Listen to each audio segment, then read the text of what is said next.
Hey guys, it's Sasha, and today I will tell you something really important. I am going to share a tip. No, I am going to share a whole strategy for how you can get lucky with your investments, because I've been lucky with investments a fair bit, quite a few times, and so I thought I would tell you how you can be lucky too. We've all seen that guy on Twitter or YouTube who posts a chart of how their investment has completely exploded, and we of course all wish that we were that guy. But you're sitting there staring at your portfolio that, isn't doing very much, and you might be wondering, what are you doing wrong? How can you also get lucky? Well, fear not, because I have the answer for you. I'm going to explain exactly how you can get lucky step by step. Don't worry, there's only 7 steps. Make sure you listen all the way through. The bit where you get lucky happens towards the end.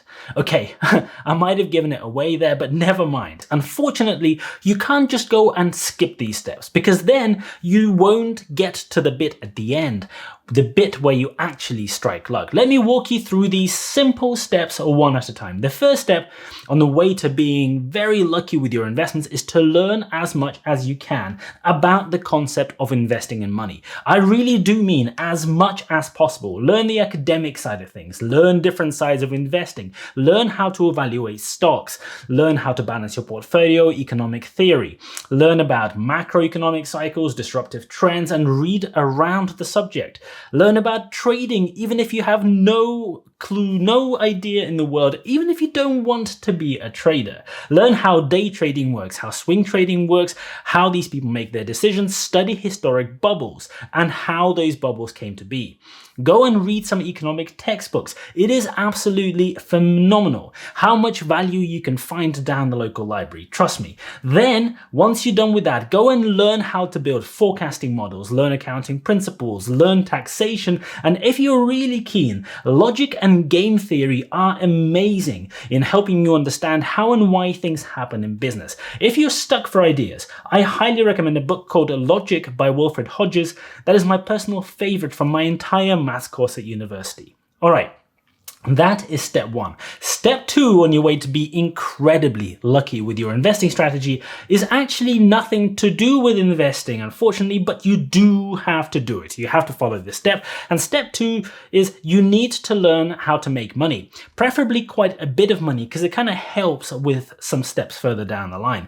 And I know that it sounds like nonsense, because this is a course on how you can get lucky with investing. And well, that is what will happen when you get lucky, right? You will get lucky, and that's how you're going to make the money. You don't want to do it in reverse. But here's a little secret. If you're going to multiply something by, say, 100 or 1,000, the more it is that something is that you're multiplying, the more money you will have at the point when you strike lucky. So it pays to have quite a lot of that something before you go and multiply by 1,000. So you need to go out there and go and learn some skills. Get a job. Be good at that job. Become better than other people and get promoted a few times. Then go and learn some more skills. Start a side hustle or 2. And if you work at all of that hard enough, over time, you'll be able to earn a decent chunk of money. If you then also figure out how to not spend all that money, it is not as easy as it sounds, you will have a decent amount left over, and that is the amount that you will then be able to get incredibly lucky with. Next step. Now you're getting much closer to the bit where luck finally strikes. All you have to do for this next step is study the stock market. Begin following everything that's happening. Read as many different updates and pieces of news and bits of information as you possibly can from different sources, so that you can begin seeing trends and patterns. And the more you read, the more you take all that stuff in, the more you will understand about how those patterns happen. Do qualitative analysis, understand exactly what each of the companies that you might be interested in does, how those companies do their business, what they are doing, exactly the principles according to which that product works, understand who they are competing with, what the industry where that company is operating is doing, and where that industry is headed. Build a robust model of how you think those companies will perform commercially over the next 5 to 10 years. And then use that model to tell you what a fair present value of the future cash flows of that company is to get you to a target share price. And keep doing that for dozens dozens and hundreds of companies until you find a small handful where your projections are showing a big enough upside and a reasonable risk tolerance around that forecast outcome. Then we get to step 4. You go and take that money that you earned in step 2. See, this is why you have to follow the steps. You can't just go and skip them. If you skip step 2, this bit isn't going to work particularly well. So you go and take that money and you go and invest it in the companies on your shortlist. You then go and buy their shares and then go back to step 2 to keep earning more money.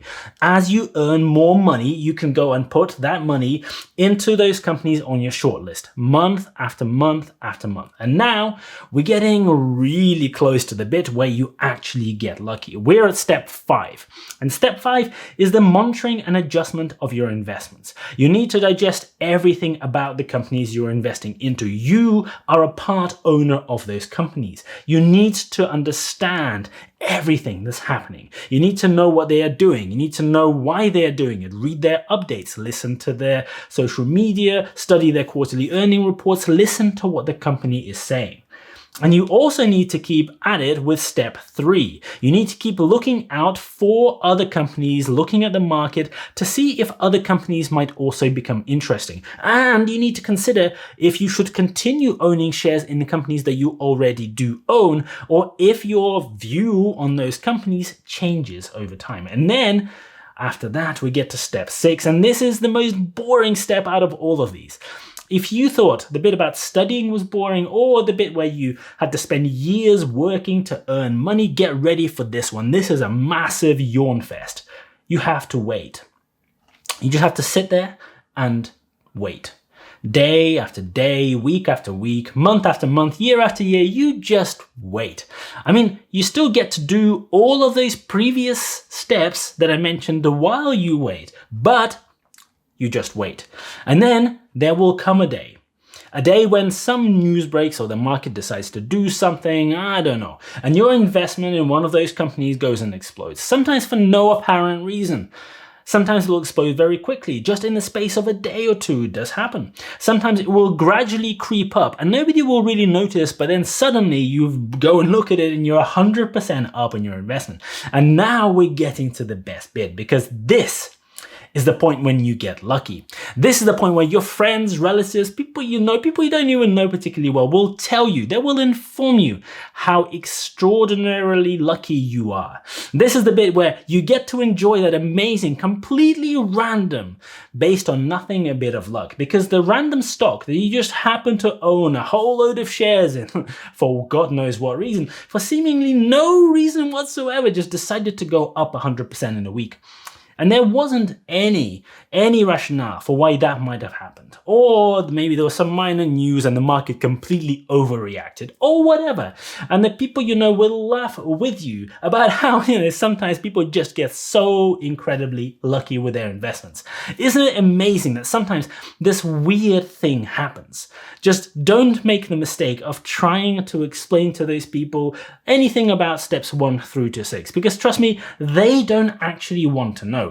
They're only there for step 7. That step where you got incredibly lucky with your investing, where out of the blue, you made a whole load of money for no reason whatsoever, where you get a pat on the back and a wry smile that you might mistake for mocking you, but it's actually more of a humoring sort of smile where the person knows that you just got incredibly lucky. And that is why you have an investing portfolio that has a few more zeros than they do.